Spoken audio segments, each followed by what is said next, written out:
निशा काल में, रात्रि काल में रोज की तरह चलने वाली ये धर्म यात्रा कार्यक्रम, जिसमें जुड़े हुए आप सब भक्तजन। आज का प्रमुख टॉपिक है पति और पत्नी में प्रेम कैसे बढ़े। इनकी लड़ाई, इनका झगड़ा ठीक नहीं है, और यह बड़े दुर्भाग्य की बात है कि दोनों को एक दूसरे के प्रति तलाक की भावना चल करके आ जाए। वो ठीक नहीं है बिल्कुल।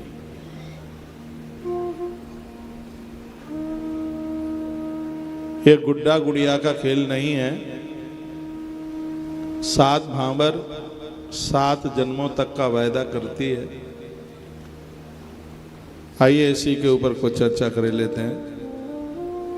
सबसे पहले यह मैं निवेदन करूंगा कि पति कैसा होना चाहिए। जितने भी ये पति लोग मुझे सुन पा रहे हैं, जहाँ जहाँ आप बैठे हैं, घर में बैठे हैं, द्वार में बैठे हैं, माताएं रसोई में काम कर रही हैं, दौड़ करके थोड़ा अपने पति को कह दो कि महाराज कुछ बोल रहा है, सुन लो।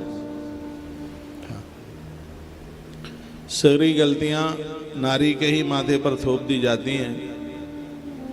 पुरुष के अंदर भी है गुणवत्ता होनी चाहिए। थाईलैंड वाले महाराज जी। हाँ महाराज जी, बहुत ही अच्छी बात है। हाँ सुनिए, पति कैसा होना चाहिए। पति धार्मिक हो, पारमार्थिक हो और सामाजिक हो। नंबर 1, धार्मिक, सामाजिक और पारमार्थिक पति का जो अपमान नारी करती है, वो नारी की परिभाषा में हो ही नहीं सकती। मैं अभी चर्चा करूंगा। पति का धार्मिक होना, सामाजिक होना, पारमार्थिक होना, ये तीनों गुण उसके अंदर हों। अगली बात बताई गई है पति कमाने वाला हो। हाँ, बहुत बड़ी जिम्मेवारी होती है। बैठ करके ना खाए, काम करे, मेहनती होना चाहिए, आलसी नहीं, प्रमादी नहीं, दिन भर घर में लेटा ना रहे, काम ढूंढे, काम पर जाए, काम करे, घरवाली का मुंह देखता हुआ ना बैठा रहे। उसको काम चोर नहीं होना चाहिए, वह मेहनती हो। यह पति के अंदर एक विशेष गुण होना चाहिए। पति कमाऊ होता है, स्वभाव का ठीक होता है, बढ़िया होता है, ऐसी नारी पति के संग रह करके स्वर्ग का अनुभव करती है। इसके मैं कई एग्जाम्पल और दृष्टांत भी आपको मैं अभी बीच में, पुराण में जो बातें कही गई हैं वो बातें मैं आपके बीच में रखूंगा, सुन लीजिए। अभी आप धर्म यात्रा कार्यक्रम में पति और पत्नी में प्रेम कैसे बना रहे, ये बात आप सुन रहे हैं। क्योंकि कथाओं में चैप्टर छोड़ के जाया नहीं जाता, नहीं तो एक पुराण का अपमान होता है। फिर लोग ये भी कहते हैं कि कथा कह रहे हैं कि दुनियादारी की बातें सुना रहे हैं। तो कथा में तो कथा की सब मर्यादाएं देखनी पड़ती हैं। लिपिबद्ध कथा, शास्त्रोक्त विधि से पुराणबद्ध कथा कहना, नहीं तो कथा का अपमान हो जाएगा। तो कथा में घरेलू जो बातें कही जाती हैं वो ना के बराबर बिल्कुल, क्योंकि उसमें चैप्टर के ऊपर पूरा ध्यान देना होता है। तो उसके लिए हमने धर्म यात्रा के लिए एक बड़ा अच्छा सा समय निकाल लिया है। 9 बजे, 9 सवा 9 बजे कार्यक्रम आरंभ हो जाता है। लगभग 9:45-10 बजे तक तो चलता ही है। और यह आधा पौन घंटे का जो कार्यक्रम है वो हमें बहुत आनंद दे देगा। आज हम पति और पत्नी की बात कर रहे हैं, कल हम बेटों की भी बात करेंगे। उनका भी कोई धर्म है, माता पिता के प्रति उनका भी कोई कर्तव्य है, वह भी आप सुनेंगे। तो पति का एक गुण है, वह है कमाने वाला हो। हाँ, ऋण मुक्त उसका जीवन हो, कर्जा लेकर के चूल्हा जलाने वाला ना हो। ठीक है। अगली बात कही गई है, पहली बात कही गई थी वो धार्मिक हो, अगली बात कही गई है वो साहसी हो, अगली बात कही गई है वो सूरवीर हो, अगली बात कही गई है अच्छी तरह भोजन करने वाला हो, अगली बात कही गई है उसके अंदर कोई व्यसन न हो, और अगली बात कही गई है वो सुंदर हो, और अगली बात कही गई है वो मातृ पितृ भक्त हो। ये बात तो शायद बहनों को अच्छी नहीं लगेगी। पति तो ऐसा हो कि मातृ पितृ, आपके माता पिता के लिए नहीं कह रहा हूं, आपके सास ससुर के लिए बोल रहा हूं। आपके सास ससुर को मानने वाला, पूजने वाला ये हो, मात्र पितृभक्त हो। एक इसमें एग्जाम्पल देख लीजिए आप, अच्छा लगेगा आपको सुन के। हर नारी चाहती है कि मेरा पति झूठ न बोले, चाहती हो कि नहीं? हाँ, झूठ न बोले। तो भगवान प्रभु श्री राम जी ने ब्रह्म वैवर्त पुराण में कथा आती है, मैं वहीं से आपको सुनाई देता हूँ। प्रभु श्री राम जी ने, आचार्य जी, अपनी छाया से सीता बना करके तैयार की। रावण ने उसी का हरण किया था, ब्रह्म वैवर्त पुराण में कथा है। माइक और बोलो भाई साहब। युद्ध पूरा हो गया। लक्ष्मण, हनुमंत लाल जी अशोक वाटिका से मां जानकी को लेकर के आ गए। मैया ने क्या कहा? लक्ष्मण हो धर्म के नेगी, पावक प्रकट करहूं तुम वे। लक्ष्मण ने अग्नि प्रकट करी, अग्निदेव प्रकट हुए, उन्होंने असली सीता को प्रभु राम को दे दिया। प्रभु राम को वो माता जानकी जो छाया से बना के तैयार की गई थी, उसने पूछा कि मैं क्या करूं? तो भगवान बोले पुष्कर चली जाओ और वहाँ महादेव का ध्यान करो। बहुत प्यारी कथा है। वह माता जानकी पुष्कर गई और उसने 3000 वर्ष तक भगवान शंकर की आराधना करी। भगवान भोलेनाथ प्रकट हो गए और भगवान शिव ने कहा, मांगे क्या चाहिए?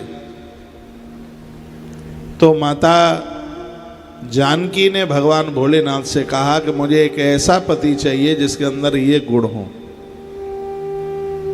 क्या मांगा था? कहा था मुझे ऐसा पति चाहिए जो झूठ न बोलता हो, मुझे ऐसा पति चाहिए जो खूब भोजन करता हो, मैं बनाऊं और वो खावे, मुझे ऐसा पति चाहिए जो सूरवीर हो, उसका कोई सामना ना कर पाए, तभी तो मेरी रक्षा कर पाएगा। मुझे ऐसा पति चाहिए जो बहुत सुंदर हो, और मुझे ऐसा पति चाहिए जो माता पिता का परम भक्त हो। 5 बातें कही। तो भगवान महादेव ने कहा, ये सगरे गुण एक में ना मिल पाएंगे, तो ये मैं आशीर्वाद देता हूं कि इन गुणों को स्वीकार करने वाले तुझे 5 पति मिल जाएंगे। तो वही जानकी द्वापर में राजा द्रौपद के यज्ञ से प्रकट हुई, नाम उसका हुआ द्रौपदी। उसने पहला वरदान मांगा कि मेरा पति झूठ बोलने वाला ना हो, इसलिए उसे युधिष्ठिर मिले। ये दुनिया के जितने भी पति हैं उनके अंदर युधिष्ठिर बैठा हो, दुर्योधन नहीं, युधिष्ठिर। तो पहले वरदान में क्या मांगा था? मुझे ऐसा पति चाहिए जो झूठ ना बोले। दूसरे में मांगा था कि मुझे ऐसा पति चाहिए जो खूब खाए, इसलिए तो भीम दादा मिल गए। भीम बहुत खाते थे। भीम जिस रास्ते से निकल जाते थे, धरती अंदर बैठ जाती थी। आज भी बताते हैं इस देश में कई जगह ऐसी हैं जहाँ भीम के पांव छुपे हुए। भीम बहुत बलिष्ठ थे, बहुत समझदार थे, बड़े होनहार थे, इस धरती की आन बान और शान। भीम कौन है? पवन के अंश हैं। जैसे व्यक्ति श्वास के बिना नहीं रह सकता, ऑक्सीजन के बिना नहीं रह सकता, उसी प्रकार से पांडव भीम के बिना नहीं रह पाते थे। भीम पति के रूप में मिले, ये मांगा था कि मेरा पति खूब खाने वाला हो। तो एक कथा आपको कही जाती है, आप यार मित्र दोस्तों के साथ में रात रात आधी रात्रि तक घूमते रहते हो, तुम्हारी घरवाली घर में भूखी बैठी रहती है, तुम्हारे माता पिता घर में भूखे बैठे रहते हैं, छोटे छोटे बच्चे तुम्हारा इंतजार करते रहते हैं। पति ऐसा चाहिए जो दिन में कम से कम एक बार तो अपने घर के लोगों के साथ बैठ कर के भोजन करे। वहाँ पत्नी भी हो, माँ भी हो, बच्चे भी हो, पिता भी हो, उसके अंदर यह गुण होना चाहिए। द्रौपदी ने पूर्व में जब जानकी के रूप में थी तो अगला वरदान मांगा था कि मेरा पति सूरवीर हो, धनुर्धर हो, इसलिए तो उसको अर्जुन मिल गए। अर्जुन बहुत धनुर्धर है, बहुत। उसने मांगा था मेरे पति गौभक्त हों, अर्जुन बहुत बड़े गौभक्त, बहुत बड़े गौभक्त। इसलिए तो भगवान कृष्ण उनके रथ में बैठे।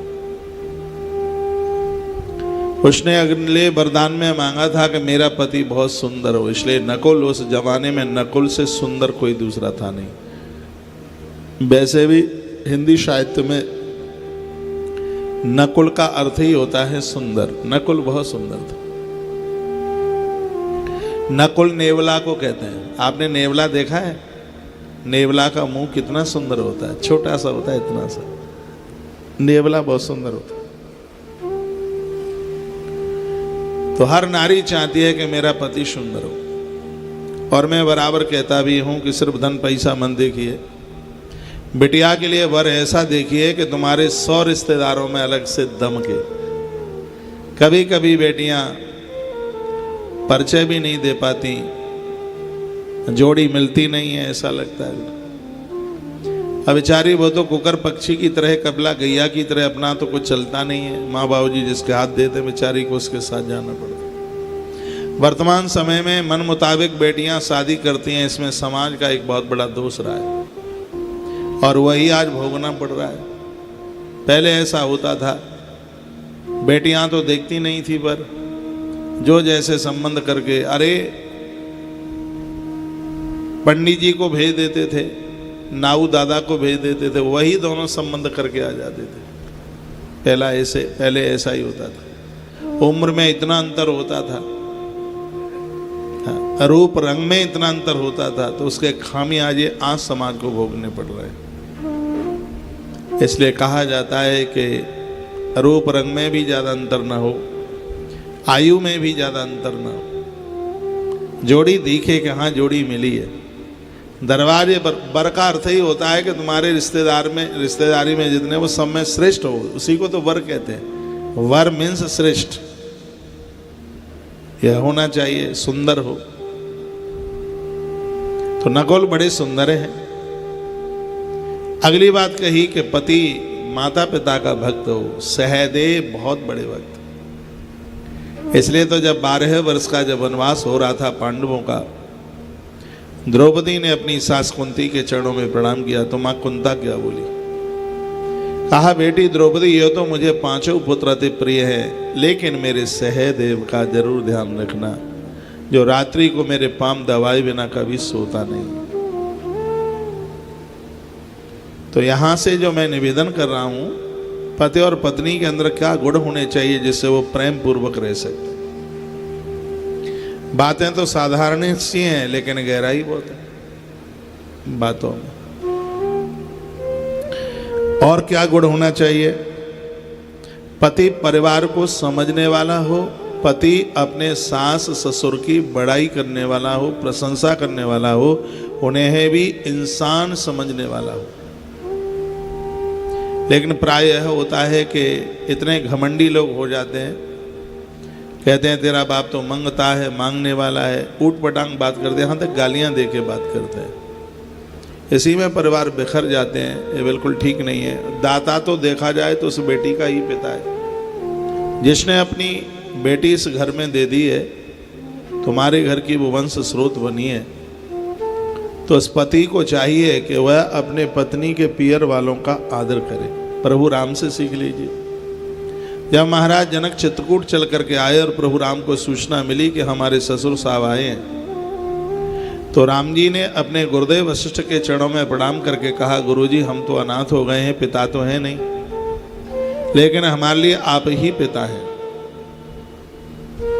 इसलिए आप जनक राज के स्वागत में, सम्मान में गुरुदेव आप आगे बढ़े और आप उन्हें लेकर के आए, और यही होना चाहिए। दामाद के ऊपर, जमाता के ऊपर बहुत बड़ा भरोसा होता है, और कभी कभी तो ऐसा लगता है कि अपने बच्चे धोखा दे सकते हैं, लेकिन दामाद धोखा नहीं दे सकता। जमाता को इतना अच्छा, इतना बढ़िया होना चाहिए। यदि दामाद अपने ससुराल के लोगों को समझता है, तो इसमें घर के लोगों का विरोध नहीं होना चाहिए। लेकिन मैं उस पुरुष को यह भी कहना चाहूँगा कि आप खूब सास ससुर को समझते हैं, लेकिन माता पिता का पूरा ख्याल रखिए। हमने तो यहाँ तक पढ़ा है, जितनी भी देवियाँ हैं वो अपने सास ससुर का ध्यान रखें, जितने भी दामादा हैं वो अपनी पत्नी के माता पिता का भी ध्यान रखें। ये तो हमारे ग्रंथ कहते हैं। ये बहुत समझदारी की बात है।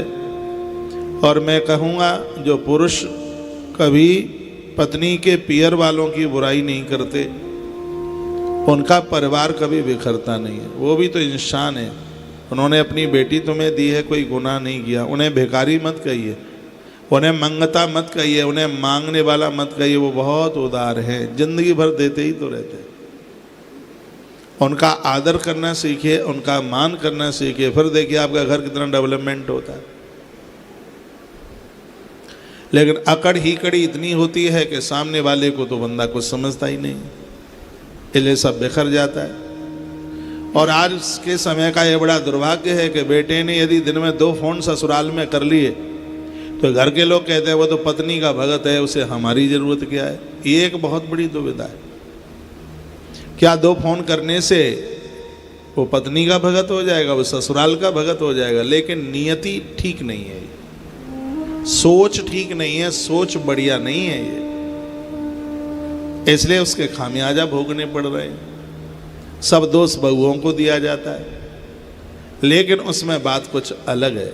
इसमें कुछ पुरुष के कुछ गुणों का वर्णन किया जा रहा है। और ऐसा नहीं है कि मैं अपनी तरफ से बोल रहा हूँ, मैं डायरियाँ लिखता रहता हूँ, मैंने हजारों डायरियाँ लिखी हैं। जो बातें मैं आपको बोल रहा हूँ ये भी सब मैंने डायरी में लिख रखी हैं कोरोना काल में। ग्रंथ में उपनिषद पढ़ता हूँ, मैं स्मृतियाँ पढ़ता हूँ, मैं संहिताएँ पढ़ता हूँ। संहिताओं में, स्मृतियों में परिवार कैसे जिए, इन्हीं बातों की तो चर्चा की गई है। पाराशर स्मृति आप पढ़िए, जो मैं बोल रहा हूँ ये सब चीज़ें उसमें मिल जाएंगी। याज्ञवल्क्य स्मृतियाँ पढ़िए, जो मैं बोल रहा हूँ वो सब उसमें मिल जाएंगी आपको। उसमें पति के गुण और नारी के भी गुणों का वर्णन किया गया है। दोनों कैसे प्रेम पूर्वक जीवन भर रह सकते हैं, सब बातों का वर्णन किया। लेकिन दुर्भाग्य है कि ना कोई सुनने को तैयार है, ना कोई सुनाने को तैयार है। तकलीफ तो ये है।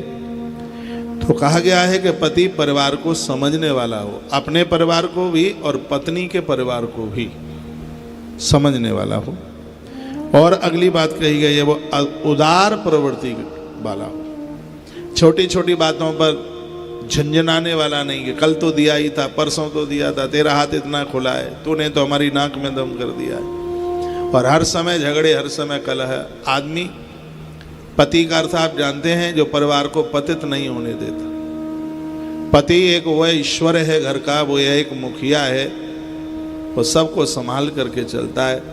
छोटी छोटी बातों पर लड़ाई करना, झगड़ा करना है, शंकाएं करना कि हमारे घर का सामान सब तूने अपनी पियर भेज दिया है, ये सब शंकाएं जीवन को ख़त्म कर देती हैं। तो वह इतना उदार प्रवृत्ति का होना चाहिए कि देने के बाद भूल जाए।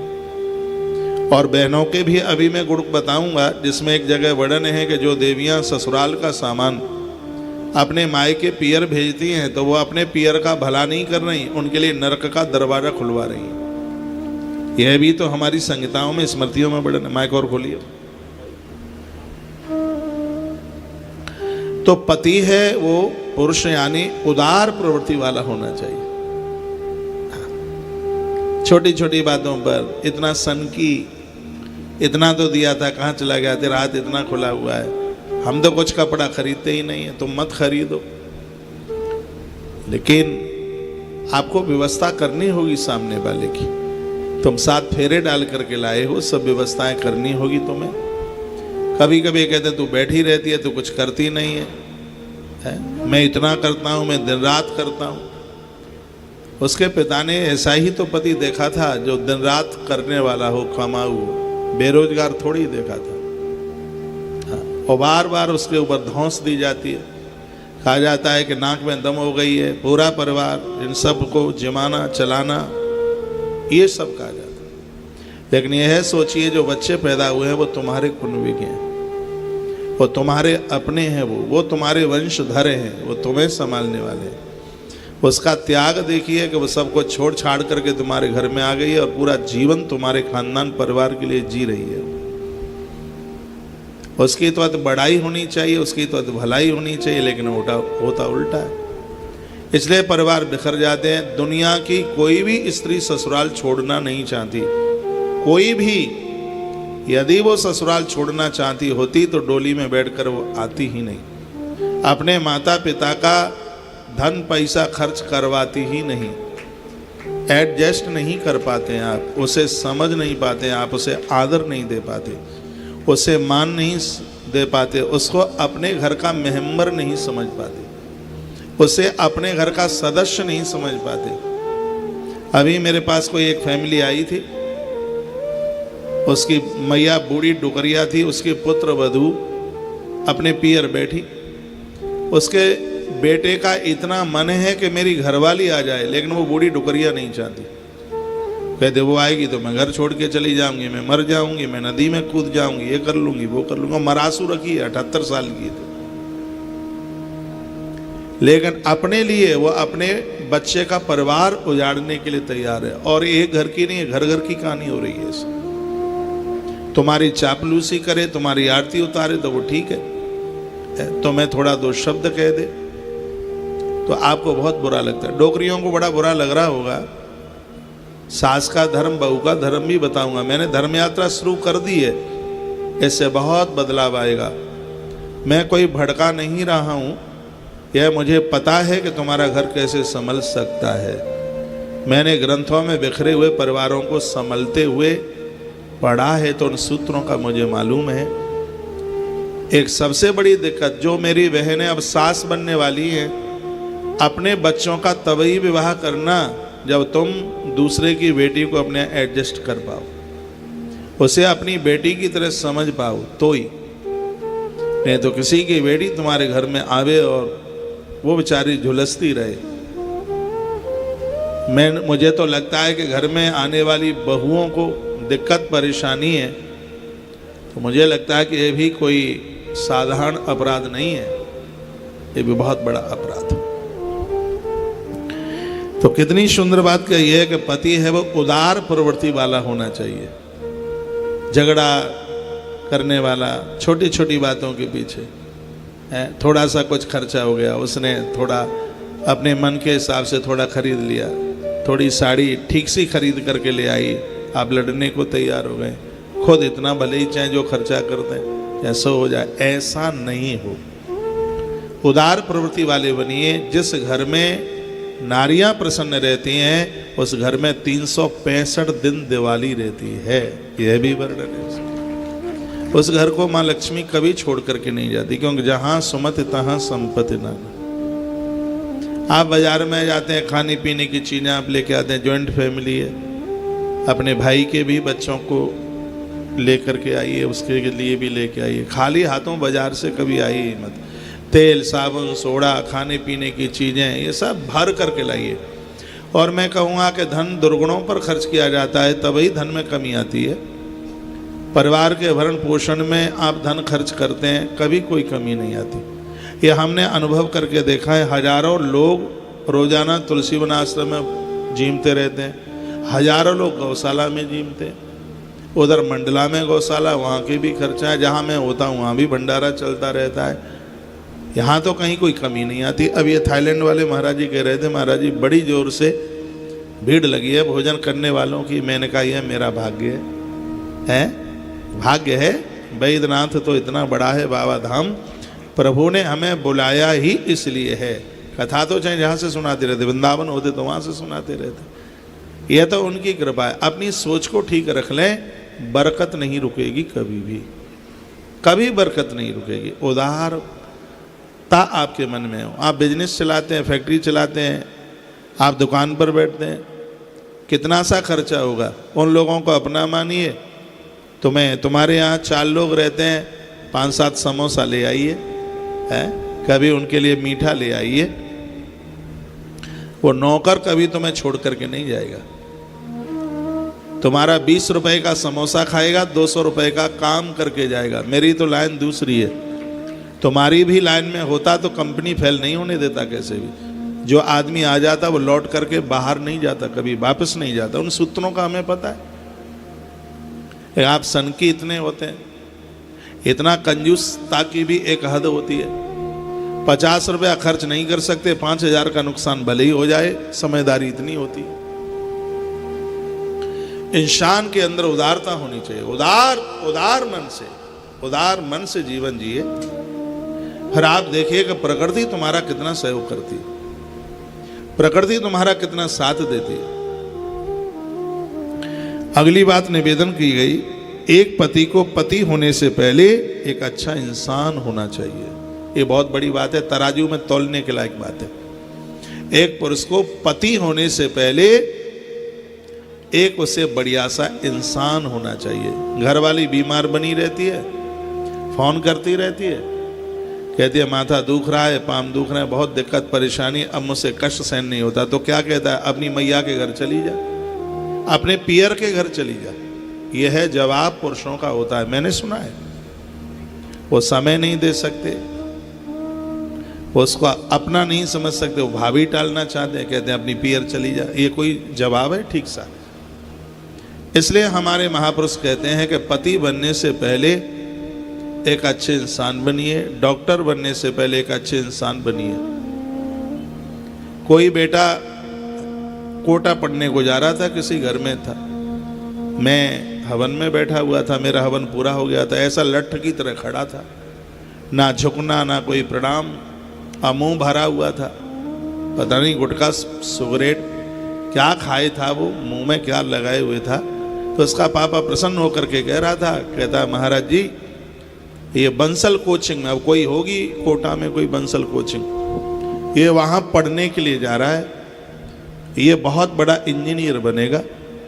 मैंने कहा श्रीमान जी इसको इंजीनियर बाद में बना देना, पहले इसको इंसान ही बना लो, पहले हैं इसको इंसान बनाओगे फिर इसको पढ़ने के लिए भेजो, तो ये तरक्की करेगा, नहीं तो खुरापाती करेगा, तुम्हारी नाक कटवा देगा, अपने पाम तोड़वा लेगा। उस बच्चे के ऊपर ध्यान दिया गया। आज वह बच्चा इतना बड़ा इंजीनियर बना है कि उसका पैकेज 35-36 लाख रुपए का है, और वो मेरा भगत है। कहता है महाराज जी जीवन बचा लिया, मुझे तो पता भी नहीं था कि पाम छूने का भी कोई प्रभाव होता है। वो कहता है कि आपसे मिलने से पहले मैंने कभी किसी के चरण नहीं छुए, मेरा गुटखा तम्बाकू छूट गया। मैं अपने ऑफिस में जाता हूँ, सबसे पहले आपका स्मरण करता हूँ, मैं देवताओं को मैं वंदन करता हूँ, मेरी जिंदगी बन गई है। सच में मैं इंजीनियर बाद में हूँ, मैं इंसान पहले हूँ। इसलिए बराबर मैं कहता हूँ कि कोई पति बनने को जा रहा है तो पति बनने से पहले वो एक अच्छा इंसान बने, लोगों के कष्टों को समझे, लोगों के दुखों को समझे, घर से जावे माता पिता का आशीर्वाद ले, बच्चों से लाड करे। कभी कभी तो ये घर में पिता आता है तो बच्चे ऐसे घुस जाते हैं अंदर, मम्मी को कहते हैं मम्मी यमराज आ गए।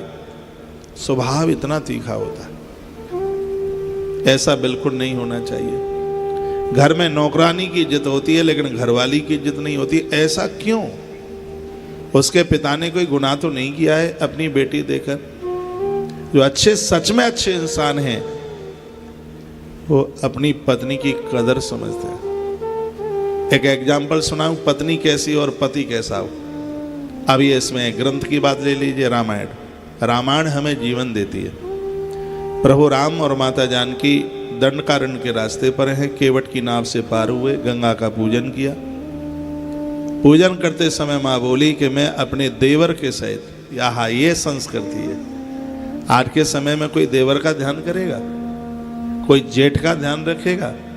लेकिन माँ की आंख में आंसू आ गए, उसने गंगा माई का पूजन किया। मैं अपने देवर के सहित सकुशल आऊँ, हे गंगा माई मैं लौट करके मैं तेरी पूजा करूँ। गंगा बोल उठी, गंगा में से आवाज आई और गंगा ने कहा बेटी तेरी हर मनोकामना पूरी होगी। तुम जैसी देवियां ये धरती पर अपने पांव रख देती हैं, धरती आनंद मग्न हो जाती है, और तुम तो धरती की बेटी हो। आगे चले, एक वृक्ष के नीचे जाके बैठे, प्यास जोर से लगी थी, लक्ष्मण पानी लेने को गए। कथाएं कहानी नहीं, जीवन की समझदारी बन जाए। एक वृक्ष, ठुंड सा वृक्ष, लेकिन उसके ऊपर एक बेल चढ़ी हुई थी जिसकी वजह से वो हरा भरा दिखाई दे रहा था। सीता माता ने कहा करुणा निधान, सीता माई कभी पति का नाम नहीं लेती, पति का नाम नहीं लेना चाहिए, संस्कृति हमारी कहती है। तो एक नाम रखा है करुणा निधान। क्या प्यारा नाम रखा है, इसका अर्थ समझिए। सबके ऊपर करुणा बरसाने वाले, दूसरों के दुखों को देखकर अपनी आंखों में आंसू बहाने वाले करुणा निधान का अर्थ है। हे प्रभु, ये लता कितनी बड़भागिनी है। यदि ये वृक्ष ना होता तो ये नीचे गिर के ही खत्म हो गई होती। आज यह वृक्ष का सहारा पा करके खड़ी है, नहीं तो इसका कोई अस्तित्व नहीं था, नहीं तो इसका कोई अपना प्रभाव ही नहीं था। ये वृक्ष के सहारे खड़ी है, सोइए मत, ये वृक्ष के सहारे खड़ी है। ये लता कितनी बड़भागिनी। लता मीन्स बेल। तो प्रभु राम ने क्या जवाब दिया? भगवान राम कहते हैं, जानकी अब लता बड़भागिनी है कि नहीं लता जाने, लेकिन ये वृक्ष बड़ा बड़भागी है। आज इस लता के द्वारा हरा भरा दिखाई दे रहा है। यदि लता ना होती तो सूखा साखा सा खड़ा रहता। यानी वो दोनों ये कह रहे हैं, सीता माई कहती है कि मैं कितनी बड़भागिनी हूँ, प्रभु राम को पति के रूप में पाकर के ही तो आज मैं खड़ी हूँ। मेरा मान है, मेरी इज्जत है। जिस घर में पति नारी की इज्जत करता है, पूरा परिवार उस नारी की इज्जत करता है। जिस घर में पति पत्नी की इज्जत नहीं समझता, उस घर में कोई भी उस नारी की इज्जत नहीं करता। अरे वो तो पगली है, पागल है, ये है, वो है। पति के आदर करने पर उस नारी का पूरे परिवार में, रिश्तेदार में, सब जगह उसका आदर बढ़ता है। तो जानकी माता ने तो ये कहा था, मैं कितनी बड़भागिनी हूं, प्रभु राम को पाकर पति के रूप में आज मैं खड़ी हूं। नारी कितनी भी पढ़ी लिखी हो, कितना भी कमाती हो, लेकिन फिर भी पुरुष उसका एक सहारा है। पुरुष के बिना नारी अपूर्ण है, अधूरी है। एक बार के लिए पुरुष पत्नी के बिना रह सकता है, लेकिन पत्नी के लिए पुरुष का होना बहुत ज्यादा जरूरी है। नारी बहुत सुकोमल है, नारी बहुत सहज है।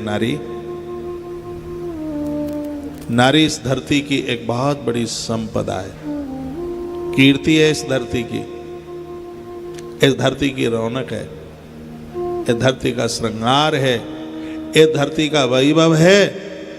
और समझिए, असलियत में तो नारी ही इस धरती की सृष्टि है। सीता माई कह करके चुप हो गई तो प्रभु राम ने क्या कहा? भगवान राम कहते हैं, सीते बड़भागी वृक्ष है जो इस लता से हरा भरा दिखाई दे रहा है। यानी प्रभु राम कहते हैं, भाग्यशाली तो मैं हूं, जानकी जैसी पत्नी को पाकर के मैं धन धन हो गया हूं। मैं हरा भरा मुस्कुराता हुआ दिखाई दे रहा हूं। तो जब पति और पत्नी में ऐसा अगाध प्रेम होता है तो धरती पर जीने में सुकून मिलता है। बहुत लोगों के पास संपदा है, सुख नहीं है, लड़ाई है, झगड़े हैं, घरवाली बैठी है, कोर्ट में चक्कर लगाने पड़ रहा है, वो वहां दुखी है। एक दो बच्चे भी हैं उसके पास तो और ज्यादा तकलीफ है। पियर में रहती है, भाभी की सुनने के लिए मिलती है, माता पिता रोते रहते हैं, इतना अच्छा घर देखा था लेकिन बेटी फिर भी हमारी छाती पर बैठी है, ऐसा बोलते हैं।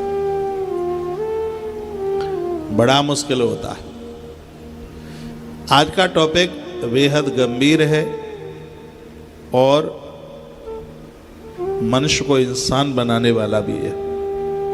थोड़ा टाइम तो आपका ले लिया जाएगा, लेकिन सीखने के लिए बहुत कुछ मिलेगा।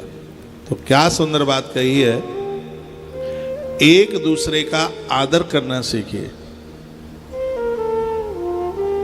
एक दूसरे के लिए वाह शब्द होना चाहिए। अभी मैं किसी पिछली कथा में बोल रहा था, एक शब्द है स्वाहा। यज्ञ करते समय बोला जाता है स्वाहा। स्वाहा, स्वाहा में से स्व शब्द निकाल दो, स्व, खाली स्व निकाल दो, स्वाहा, स्व निकाल दो, क्या निकलेगा, क्या बचेगा? यदि आप हिंदी पढ़े हैं तो खाली स्व निकालो, आधा सा निकालना है बस, क्या बचेगा? बाहा।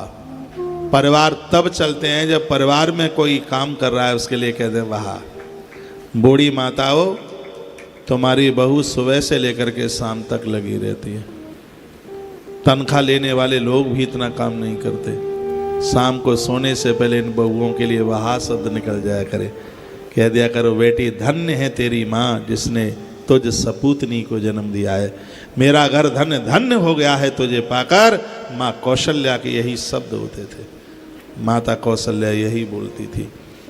बहुएं दिन भर लगी रहती हैं, चूल्हा चौका कपड़ा लत्ता सब कुछ करती हैं, लेकिन एक घर के एक भी इंसान के मुख से शब्द नहीं निकलता कि बहू दिन रात लगी है, सुबह से लेके शाम तक लगी है। मुंह में से दो शब्द नहीं निकलते।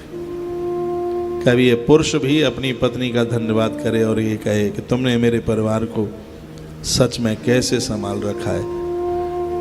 इसमें ऐसा नहीं है कि ऐसा बोल करके कोई पत्नी का भगत हो जाएगा, लेकिन उसके अर्थ ही दूसरे लगा लिए जाते हैं। हृदय में करुणा होती नहीं है। एक शब्द मुझे अंग्रेजों का बहुत अच्छा लगता है, थैंक यू, धन्यवाद। जो आपके लिए कुछ कर रहे हैं उनके लिए धन्यवाद शब्द तो होना ही चाहिए। उसको और अच्छी हिंदी में उसको बहा कह देते हैं। उसको कहिए बहा, कमाल है, आनंद कर दिया है, तुमने हमारे घर को संभाल लिया है। ये देवियां कभी अपने पियर नहीं जाएंगी, सगरे त्योहार तुम्हारे ही घर में मनाएंगी, दिन रात लगी रहेंगी, तुम्हारे घर का कोई नुकसान नहीं होने देंगी। माताएं तो बहुत बोली हैं, इन्हें थोड़ा सम्मान चाहिए बस, बहुत सीधी है। इनसे थोड़ा सा तो मुस्कुरा करके बात कर लो, और इनको देख करके यदि तुम्हारी आंख में आंसू आ गए, ये तो तुम्हारी चरणों की असली किंकरी हो गई, ये समझ लीजिए। बस प्रभु राम को देखिए, माता जानकी के हरण पर प्रभु राम की आंख में आंसू है। तो वृक्षों को पूछते हैं, हे खग मृग हे मधुकर श्रेणी, तुम देखी सीता मृग नैनी। इसका अर्थ ये नहीं है कि भगवान स्त्री भक्त हैं, ऐसा नहीं है। वह हर इंसान की कदर जानते हैं। वो जानते हैं कि महाराज जनक ने अपनी बेटी मेरे भरोसे दी है, तो उसका रक्षण करना ये धर्म, ये कर्तव्य मेरा है। लेकिन आज लोग कर्तव्य विहीन होते हुए जा रहे हैं, इसलिए सब कुछ होते हुए भी सकून नहीं है ही नहीं, सकून शांति नहीं, सकून नहीं करो। तो फिर मैं कार्यक्रम को विराम दे दूं, आप सुन नहीं रहे हैं, है? तो एक शब्द है स्वाहा, उसमें से स्व निकाल दो तो बाहा, और बा और निकाल दो फिर क्या बचता है? खाली बा भी निकाल दो तो फिर क्या बचता है? आहा। इसका मतलब है कि घर में कोई दुखी है, परेशान है, तो पीड़ा आपके अंदर होनी चाहिए। जब कांटा लगता है ना पावन, आहा शब्द निकलता है, दर्द होता है, आहा कराता है, आहा। इसका मतलब है कि घर में जो भी कोई पीड़ित है, परेशान है, उसको कष्ट है, तो पीड़ा आपको होनी चाहिए। मुझे लगता है कि जिंदगी का असली स्वाहा यज्ञ तो यही है। अपनी चिंता न करें, स्व माने अपना, और जब अपने जीवन में से आप स्व अपने को निकाल देते हैं तो दो शब्द बचते हैं, एक है वाहा और एक है आहा। जिस समय आप दूसरों के लिए जिंदगी जीते हैं तब आप सबका आदर करना सीख जाते हैं, सबका धन्यवाद करना सीख जाते हैं, और दूसरों के कष्टों को देख करके तुम्हें स्वयं में पीड़ा होना आरंभ हो जाता है। सच में तो यज्ञ यही है, खाली घी और तिल के यज्ञ से काम नहीं चलेगा। स्वाहा की असली व्याख्या तो ये मैं कोई सीख के रट के नहीं आया हूं, ये मेरा भाव बोलता है। हाँ? जब आप घमंडी नहीं है, अपनी परवाह अपनी चिंता नहीं है, आपको अपने लिए आप जी ही नहीं रहे हैं, तब आपके अंदर स्व शब्द हट करके, यानी अपनत्व हट करके, फिर आपके अंदर से दो शब्द निकलते हैं, एक है वाहा, जो दूसरों को थैंक यू धन्यवाद जैसा शब्द आपके पास होगा, और दूसरा शब्द है आहा, दूसरों के कष्टों को देख करके आप पीड़ित हो जाएंगे, आप परेशान हो जाएंगे, आप दुखित हो जाएंगे। तो फिर मैं वहीं लौट करके आ रहा हूं कि पति बनने से पहले एक अच्छे से इंसान बनिए। आज की धर्म यात्रा में पूरी बात नहीं हो पाएगी, आज मैं पतियों के लिए कुछ बोले देता हूं, कल पत्नी के लिए कुछ बोल दूंगा। इस यात्रा को ध्यान है इधर तुम्हें? क्या ध्यान है?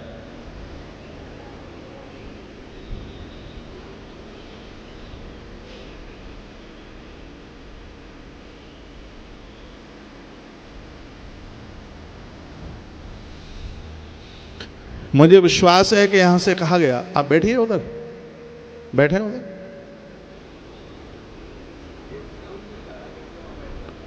बैठाओ भैया, बैठाओ भाई। अरे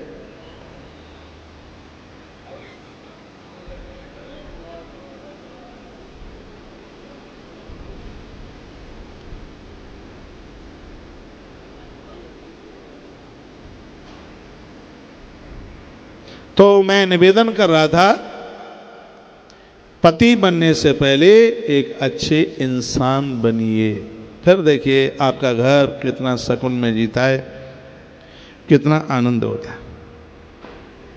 अगली बात मैं निवेदन करूंगा, वो बात यह है कि महात्मा चाणक्य ने कहा था कि पति सही और खराब वक्त में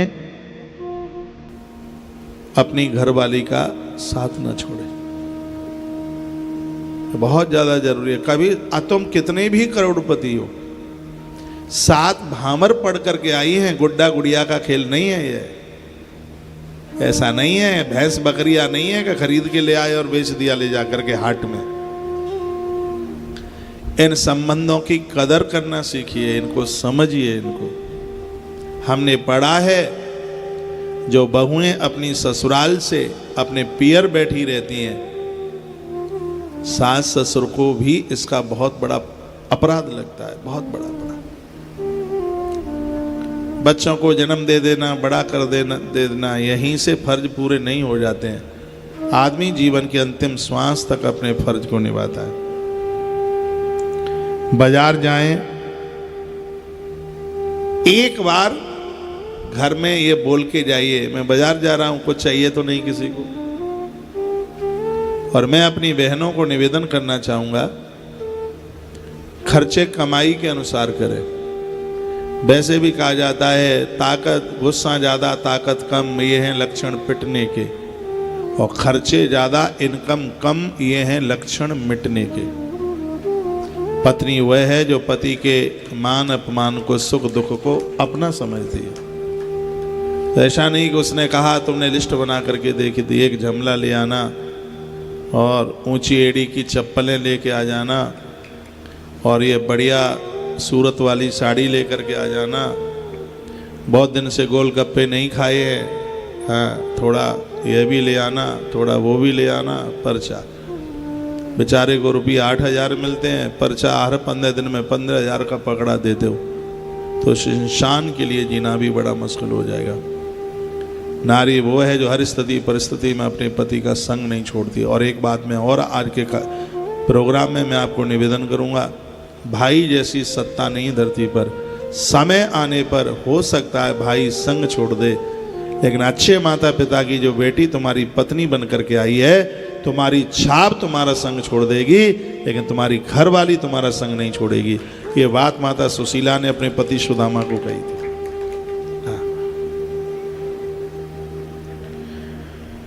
बाजार जाएं तो घर एक बार पूछें, किसी को कुछ चाहिए तो नहीं।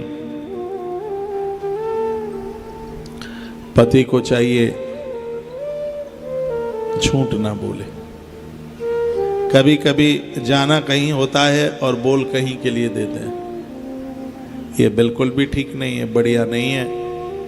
ऐसा जीवन जीना, पूरी दुनिया तुम्हारी घरवाली को कहे कि तुम्हारा आदमी ऐसा है, लेकिन वो विश्वास ना करे उस बात का, उसके अंदर से यही आवाज आवे कि मेरा पति ऐसा नहीं हो सकता।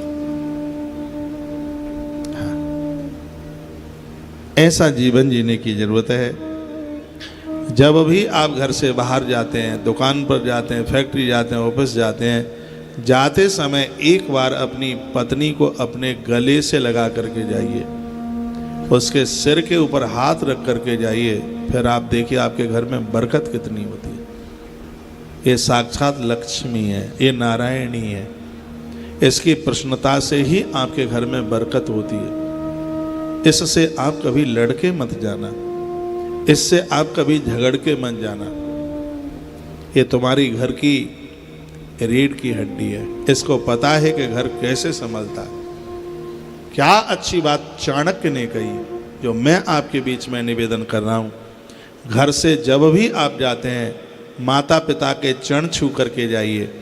बच्चों के कपोलों के ऊपर हाथ रख करके जाइए, उनका माथा सूंघ करके जाइए और पत्नी को गले से लगाकर उसके सिर के ऊपर हाथ रख करके जाइए। आपका परिवार सुकून देगा, आपका परिवार आनंद देगा, आपका परिवार कभी बिखरेगा नहीं। आपके परिवार की हर दीवार की ईंट में से संगीत के स्वर निकल रहे होंगे। ऐसा जीवन जी करके आप देखिए, बहुत आनंद हो जाएगा। आपको लगेगा कि मेरी मेहनत मेरे काम आई है। लेकिन यह तब हो पाएगा जब आपका स्वभाव बहुत अच्छा होगा, आपका स्वभाव बहुत बढ़िया होगा, आप घमंडी नहीं होंगे, सच में आपके अंदर इंसानियत होगी, तो आप बिल्कुल कर पाएंगे। आप परदेश रहते हैं, आपकी पत्नी घर रहती है, कभी कभी उससे कहिए प्रिय, जो भी आप नाम लेते हैं, जो भी आप कहते हैं, मैं कितना धन्यवाद तुम्हारा करूं, मेरी मम्मी बहुत तारीफ तुम्हारी परसों के दिन कर रही थी।